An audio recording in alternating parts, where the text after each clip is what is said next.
सलमान भाई। वालेकुम सलाम सुबह साहब।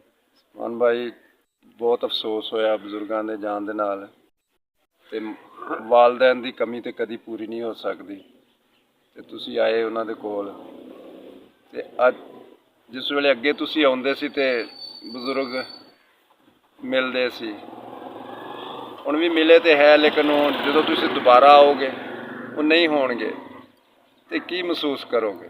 मैं तुहाडे एहसासात देखना चाहुंदा कि बजुर्ग ना होण ते फिर की उन्हां दे।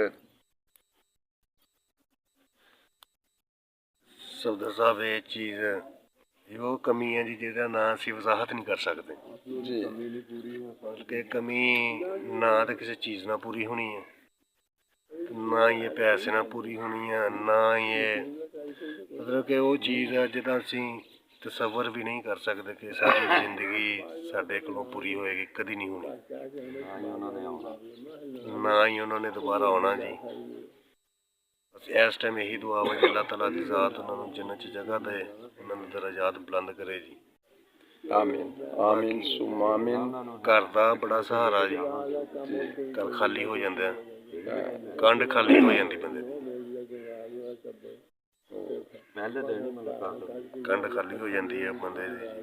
बाहर इत्थे रौनक लगी हुंदी सी, बाहर मंजियां ते लोकी बैठे आ रहे आ जा रहे आ, डेरा चल रहा है, पर्चे खाली हो जानी भाई है वड्डा पिछे। अल्लाह ताला दी ज़ात उन्होंने जिंदगी दे सेहत दे चलाउणगे, सारा कुछ हुंदा है, निज़ाम चलदा है, दुनिया चलती रहनी है, साडे कम्म नहीं रुकने, साडी जिंदगी नहीं रुकनी। कैसे कैसे बाप रहे मियां मोहम्मद असलम नंबरदार साहब, कैसे बाप रहे? बाप भाई दुनिया च कोई भी नहीं माड़ा किसी का, हर किसी का वालद अच्छा है जी। अल्लाह ताला ज़ात हर किसी के वालद नूं सेहत देवे, लेकिन उन्हों का मतलब कि बैठे हैं असीं बाहर बैठे हैं, दुनिया भी आ रही है, फायदे भी कह रहे हैं, सारा कुछ कह रहे हैं, लेकिन हर बंदे के मूँह च इक्को ही लफ्ज़ सुनिया कि गरीब परवर बड़े सी।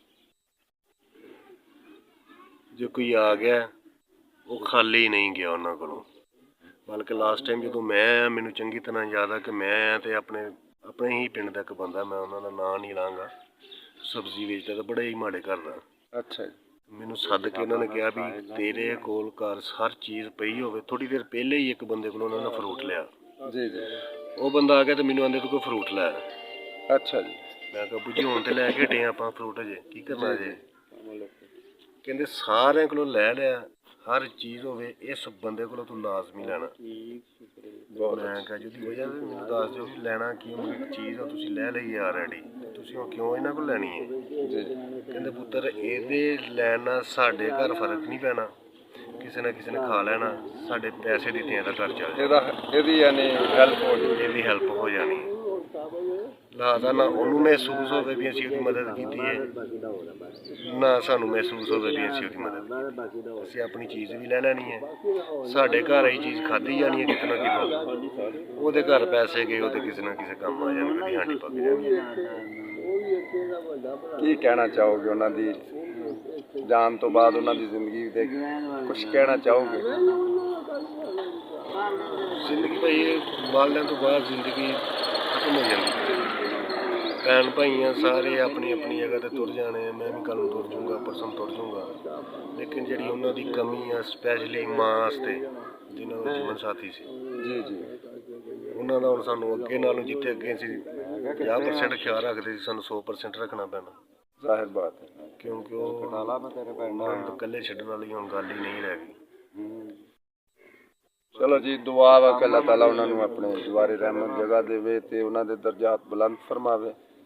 बस उन्हें यही दुआ वा जी अल्लाह ताला की ज़ात उन्होंने जन्नत जगह देवे, आला मकाम अता फरमावे।